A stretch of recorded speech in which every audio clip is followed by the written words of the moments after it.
2018 সাল 28 ডিসেম্বর দেখেন সামাজিক অবস্থা দেখেন, কোরআন সুন্নাহ দিয়ে কথা বলি, বাস্তবতা না বললে বুঝবেন না।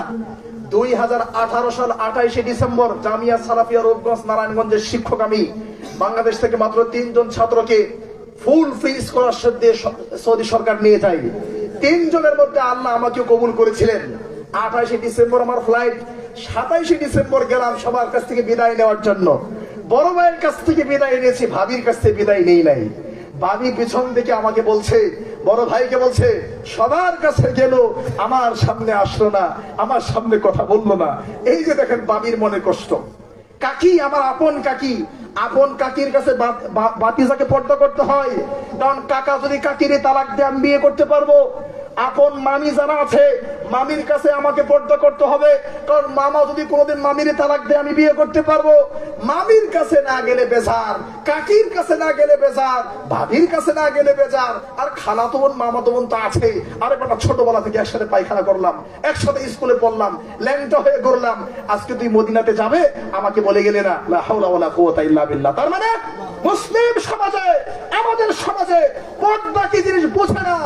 ভাবি বোঝে না পর্দা কাকে বলে, দেবর বোঝে না পর্দা কাকে বলে, মামা বুঝে না পর্দা কাকে বলে, মামি বুঝে না পর্দা কাকে বলে, শিক্ষক বুঝে না পর্দা কাকে বলে, দাদা বুঝে না পর্দা কাকে বলে, নাতনি বোঝে না পর্দা কাকে বলে, কেউ বোঝে না পর্দা কাকে বলে।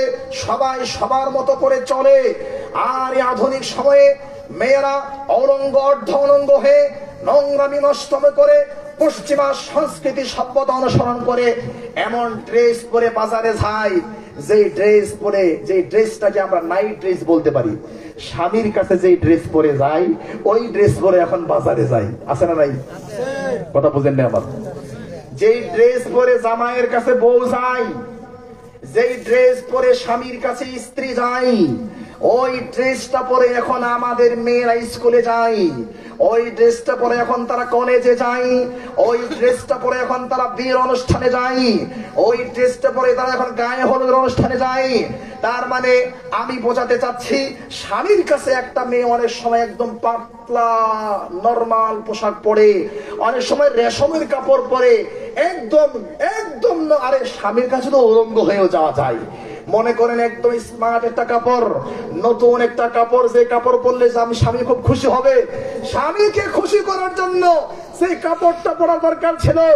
আজকে আমাদের মা বোনরা স্বামীকে খুশি করার জন্য নয়, ওই নাইট ড্রেস পরে রাত 12টা 1টা বাজে জামাইয়ের কাছে যে কাপড় পরা দরকার ছিল, ওই কাপড়টা পরে এখন বাজারে যায়, ওই কাপড়টা পরে স্কুলে যায়।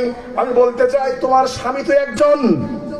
হ্যাঁ আমার মা বোনেরা, আপনার স্বামী একজন, তার কাছে সৌন্দর্যতা প্রকাশ করার অধিকার আপনার আছে। আপনি 100 জন পুরুষের কাছে স্বামীর ড্রেস পরে কেন গেলেন? আপনার লজ্জা কেন হারালেন? তাহলে আপনার সাথে আর ডক্টর তাসলিমা নাসরিনের সাথে সম্পর্ক ব্যবধান কোথায়?